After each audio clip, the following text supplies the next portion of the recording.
we do.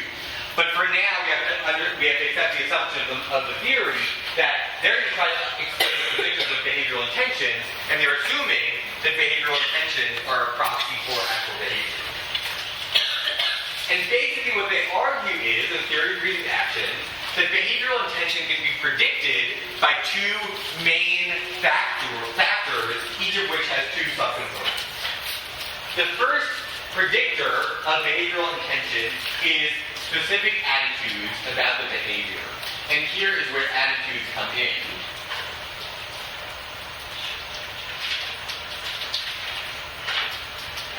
Specific attitudes about the behavior are made up of two components.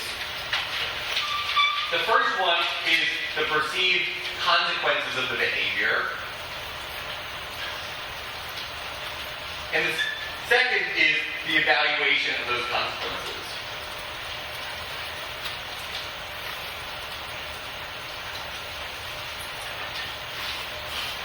So when we have a specific attitude about a particular behavior, that's comprised by what we think will happen if we engage in the behavior and how we evaluate those consequences. Do we think those things happening would be good or bad? I'll present the full model in the abstract and then walk you through an example in a moment. So attitudes play a role, and they have to do with what we think will happen if we engage in this behavior and whether we care, whether we think it's good or bad to have those things happen. But there is a second component, something other than attitudes, that Fishbein and Ash argue is important in predicting behavioral intention, and that is what they call subjective norms.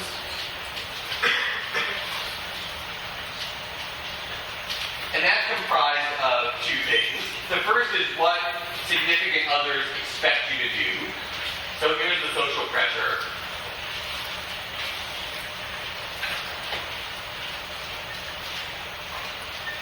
And the second component of subjective norms is your motivation to comply with what significant others expect you to do. So your behavioral intention is not just about what you specifically believe yourself, it also relates to what you know the people around you want you to do in terms of that behavior, but not just what they want you to do, but also how much you care, whether you care or not about what the people around you, your parents, friends, whatever, want you to do. So let's take it as one example, that the question of whether we should decide to smoke or not. So we may have specific attitudes about that behavior. So for example, we might believe that smoking is not really bad for you. Or we might believe that smoking is bad for you. But, and I'm sure you've heard some of your peers say this, people tend to say this when they're around college age, and you hear it less when you get to my age. But people will say, well, okay, yeah, I know smoking is bad for you. I know it increases your risk of dying and other bad things like that. But who cares? I don't need to live forever anyway. I don't think that's a big deal. So, perceived consequence is bad, but the evaluation of the consequence is that, well, I don't care about that bad thing. That bad consequence isn't important to me. Subjective norms, you might believe that your parents really don't want you to smoke, but you're not motivated to comply with what they want. Or you might think that your peers want you to smoke, but they are, and you are motivated to comply. So the theory of reasoned action says that we can predict behavioral intentions, what somebody intends to do, if we know these four components. What they think the consequences will be of the behavior, how you may evaluate those possible consequences of behavior, what their significant others expect the individual to do with regard to that behavior, and whether the individual is motivated to comply with the expectation of others regarding that behavior. Now, the theory doesn't tell us necessarily how these things will be weighted in a particular instance. So these two factors, or four, depending on how you look at it, could be differentially weighted. Sometimes specific attitudes will be more important, sometimes subjective norms will be more important. The idea is that these are the components that go into our intentions. Now, the theory of reasoned action was criticized because it seemed to be missing a component having to do with the person's view of themselves and whether they feel like they can enact a particular behavior or avoid enacting a behavior that they don't want to engage in.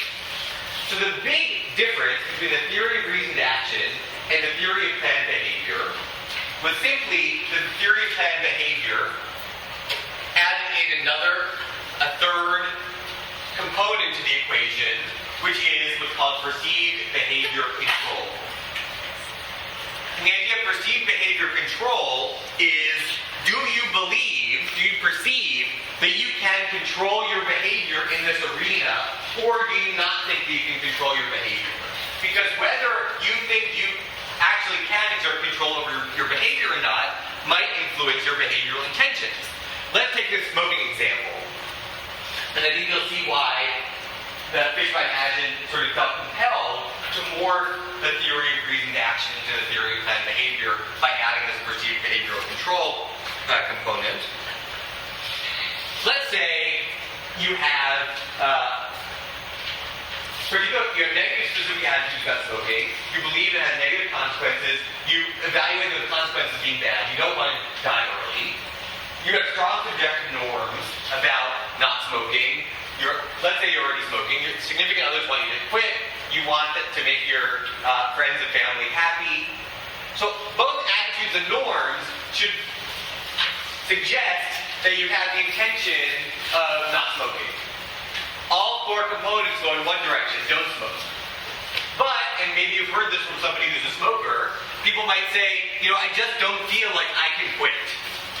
Either I don't feel like I can live without smoking, or I don't feel like I have the self-control to be able to quit. And so then the person may actually not even intend to quit, because even though all of these attitudes and norms are in favor of quitting, they lack the perceived control to believe that they could quit, so they don't ever intend to quit. So that example shows you how perceived behavioral control can really push attentions in a direction even when attitudes and norms are going in the other direction. So it really suggests that adding perceived behavioral control was an important component of the model. And here's just one other example, from the book, about whether somebody decides to volunteer or decided to volunteer to tutor high school students. And I think, the components here resonate. If we think about specific behavior, specific attitudes about the behavior, you might think, if more college students tutor local students, that could lead to me learning how to be a better teacher, and also to the person I tutor doing better in school and having more opportunities. And we evaluate those as having very positive consequences. So our specific attitudes about tutoring are very positive. And we could have very strong subjective norms as well, thinking, our peers are doing it, our parents want us to do things like this, and we're motivated to do all these things. And yet, again, if we lack perceived behavioral control, we might not sign up to volunteer to tutor, even though our attitudes and our norms are positive in favor of it. If, for example, we feel like, I just don't have the time. I can't fit it into my schedule. That would be an example. That would fall under perceived behavioral control. I don't feel like I can control my time well enough to be able to do this, so therefore I won't.